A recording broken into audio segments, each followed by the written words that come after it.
104.5 The Team, your home for New York sports. We are now joined, I just said, another year at the Super Bowl, another conversation with Vance Johnson. That's right, brother. How you doing? Good, man. Good to see you. Always good to be on New York sports. That's right. Well, you are I saw you on the list again, and I went, okay, perfect.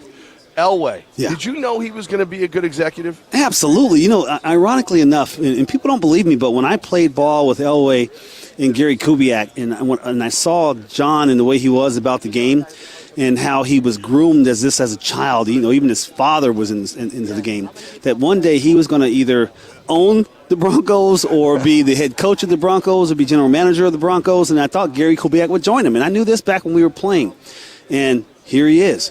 And he was being groomed even after his career was over with. He kind of went off the map for a little bit, but he was doing some stuff with arena football, and people didn't know that. He was a GM for I forgot the name of that Denver team, but they were getting him ready so that he could step into this role because that's what he was all about. And his relationship with Pat Bowlen, that's where it was leading, brother. Okay, so now John Lynch doing a very similar thing down in San Francisco.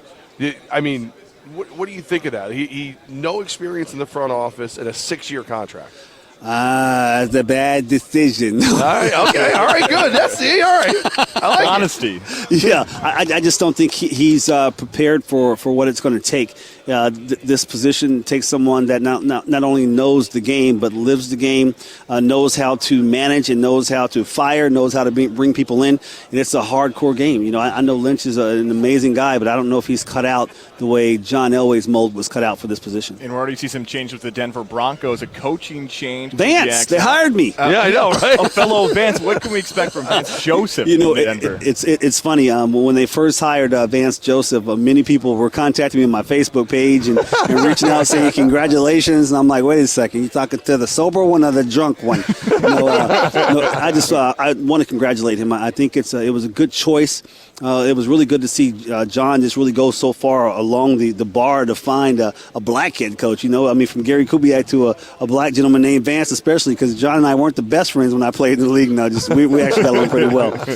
It's going to be pretty interesting. I used to think that the Broncos for a long time would find their way back into into the Super Bowl, but I don't know unless they bring a real quality quarterback. Did Romo decide what he's going to be doing? I think he's going to be a perfect fit for us if they want to go back right away, or are they going to start all over again and just build things slowly? So you don't look at Simeon, you don't look at Paxton and go, that's our guy. No, I don't, and I just think that to me Romo is a perfect fit, and it's going to be a certain type of quarterback that's going to have to fit that position, and especially with the type of receivers and the type of game plan that we have. But it's going to be ultimately up to John. He's going to do it. I just don't know if they need to start all over again and just build this team up from scratch again, because the players have been around there for a while that did get to the Super Bowl last year. Well, let's address the elephant in the room. I'm sitting here in an Oakland Raider jersey. Across Yes. from a Denver Bronco. Yeah, I almost didn't sit down. Here's the issue. It gets worse. I lost the bet, Vance. You did. He is the Raider fan, and the bet was whoever's team beat the other team. I'm a Buccaneers fan from upstate New York. Figured that out, right? Yeah. So I had to watch his team beat my team in overtime. So that's why. So blame all the Raider hate. Yeah. Because you always wear the jersey. Yes. When I walked up, I was like, "What is he doing?" It's the other way around. I'm sorry, brother. It stings a little. The That's years not of a good abuse, color. I decided I'm wearing Yankee stuff today. Yeah. I'm not wearing any Raiders stuff. I'm letting him feel what it was like for me for all those years. Don't relapse. But it's a McFadden jersey. He could easily get hurt. Absolutely. He could easily get hurt. You know it. Hurt now, Vance, what are you up to? Because I see a lot of good things when I look at futures and stuff like that. Yeah, I'm at Futures of Palm Beach. I've been with them now about 6 months, not quite 6 months. They're a drug and alcohol rehab facility up in Palm Beach, Florida, right there in Jupiter, not too far away from Tiger Woods' home and Tiger Woods' restaurant. The family comes from out of the Pennsylvania area. They wanted to open up a quality facility, and they found one there in Florida. They took it on. It's only about 4 years old. I'm new in my sobriety at 3 years, and I was blessed to be able to join some people that are state-of-the-art, that are really wanting to give back.